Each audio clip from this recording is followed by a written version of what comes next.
often get questions on how to sell a property and then buy a property at the same time. The tips that I'm going to provide to you today are tips that have worked for my clients and I. Now, if you are wanting to not sell your property until you have found another one because you don't want to rush and you want to make sure that you have a replacement property and you have enough equity in your home, then a bridge loan may be the way to go.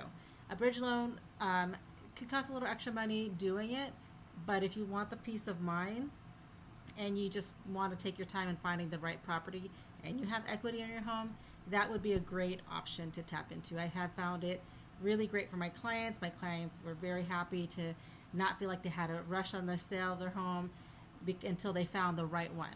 I've had great experiences with that, and I think it's a great option.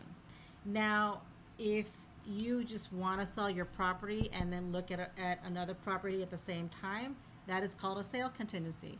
Now, if you do that, some tips I have for you. On the property that you are selling, make sure that you have full inspections up front. Home, pest, and roof. And if you have any questions about your foundation, if there's some indication that there might be something wrong, get a foundation inspection. Get everything up front. So when you do get offers, you can have minimal inspection contingency, or they may waive the inspection contingency because you've provided everything up front. And I always get a lot of pushback about, why don't you let the buyer do it? I don't want to pay for it. But it's going to cost you, let's say, $1,500 or maybe a little bit more. But for the peace of mind knowing that you're going to get a solid offer up front, I don't care if no one else is doing it, but you are making sure that you're going to be setting yourself up for success. Get all inspections so that when you do get a buyer, they can make sure that they know what they're putting an offer on.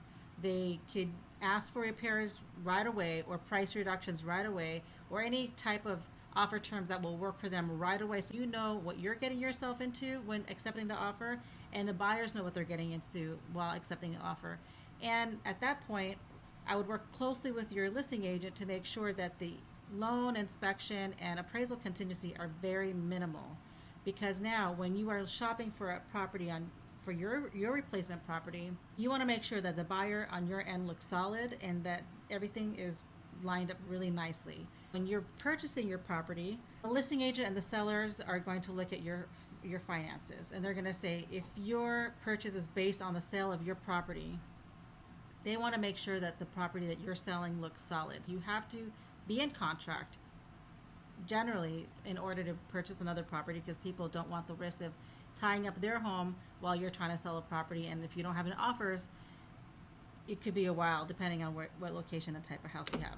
Make sure that the buyers on your end look solid, and on when you're purchasing, it's going to make it so much easier for the listing agent and the seller to look at your package and go, they have the house for sale, everything lines up, they have an offer, the contingencies are minimal, everything looks good, I'll go ahead and take your offer.